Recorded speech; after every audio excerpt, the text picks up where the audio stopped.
Dhrangadhra Ahmedabad highway પર દુદાપુર નજીક બે ટ્રકો વચ્ચે ગમખ્વાર અકસ્માત, એક ટ્રકમાં આગ લાગી। સૂત્રો પાસેથી મળતી વિગતો મુજબ ઘટના અંદાજે 36 કલાક અગાઉ બની હોવાનું જાણવા મળ્યું છે।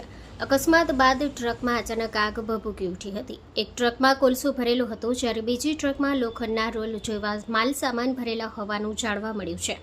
અકસ્માત કેવી રીતે સર્જાયો તેની ચોક્કસ માહિતી હજુ બહાર આવી નથી। ટ્રકમાં લાગેલી આગને કારણે ડ્રાઈવર બળીને મોતને ભેટ્યો હોવાની આશંકા વ્યક્ત કરવામાં આવી રહી છે, જો કે સત્તાવાર પુષ્ટિ હજી બાકી છે।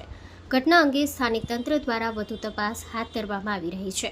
સ્ટોરી રિપોર્ટ બાય દિનેશ ગામવા સાથે વલ્લભભાઈ રાઠોડ, સુરેન્દ્રનગર।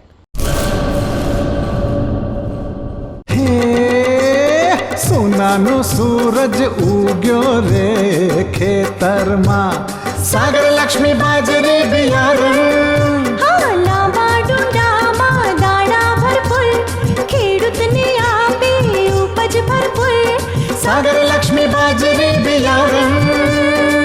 સાગર લક્ષ્મી એગ્રીસીડ્સ ઉત્પાદિત હાઇબ્રિડ બાજરી બિયારણ જ વાવો। લક્ષ્મીનો સાગર એટલે સાગર લક્ષ્મી।